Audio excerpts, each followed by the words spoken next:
Hello, my dear viewers. It's the 4th of April on our calendar. Today I want to dedicate my first material mainly to the city of Bucha. It is clear that the city of Bucha today will be the central event because precisely of the provocations that Kyiv is creating today in relation to the city of Bucha. For those who don't know, the official Kyiv authorities claim that Russian troops in the city north of Kyiv were engaged in genocide of the local population. They killed, shot bullets in the backs of the heads, raped people, and that when Ukrainian troops entered there, corpses were lying on the streets of the city, and it was allegedly is a crime against humanity for which Russia must be punished.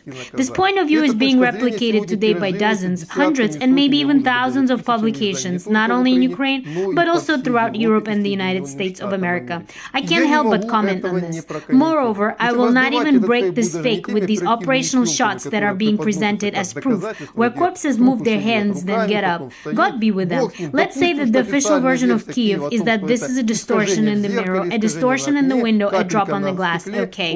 Let's assume that I even took this nonsense on faith with which they're trying to cover up this fake provocation. I want to turn to another recording, which was taken by the Special Forces of the National Guard of Ukraine, who were the first to enter the city of Bucha. This video is in the public domain. No one refutes it, and there are Special Forces of the National Guard of Ukraine, I emphasize, not Kremlin propaganda, and so on.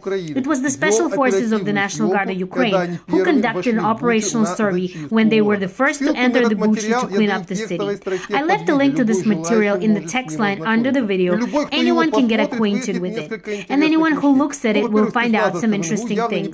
First of all, the Special Forces of the National Guard of Ukraine were clearly not warned that such a fake shooting was being prepared. For this reason, they did not find a single corpse on the street of Bucha at all. I mean a corpse that would be lying on the street. The only dead person who is at the very beginning of this video is the Gostomel district, which they moved out. It's not the city of Bucha, and not a single body was found in Bucha itself.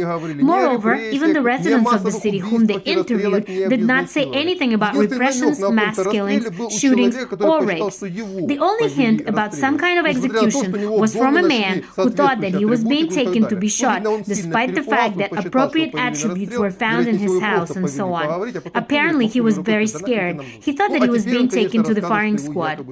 Most likely, they just took him to talk, and then they waved their hand and said, "We don't need you." And now, of course, he says that he was allegedly taken to be shot. Moreover, even when he does not say in the video, he doesn't know any facts of the shootings at all. He says that there are people he knows who were simply taken away by Russian troops to talk somewhere because they were police employees. There's nothing else, even hinting at some actions relating to shootings, God forbid other crimes, there's no word at all. I remind you that this is an operational survey of the units of the National Guard of Ukraine, which was the first to enter the city of Bucha before all these staged fake videos. And we see that there were no corpses on the streets of the city of Bucha, and the shooting was conducted on the 2nd of April. That is the operational shooting of the National Guard of Ukraine in the city of Bucha completely refutes the official version of the authorities. That is, we see again that they don't know how to create fakes. And all this hype around the video about the mass allegedly atrocities of Russians, all this is done in order to neutralize the negative effect that was associated with the real video about the attempts of Russian captives, and accordingly to get the right reaction from the Western public so that their governments could supply Ukraine with more and more quantities of weapons, and accordingly more and more heavy weapon systems. Unfortunately, this lie is perceived as the truth today, but in a different way. It cannot be in the modern perverted world. Unfortunately, the concepts of good and evil, lies and truth have long been lost in the world that is now dying in convulsion. And it's for this reason that this world is dying today.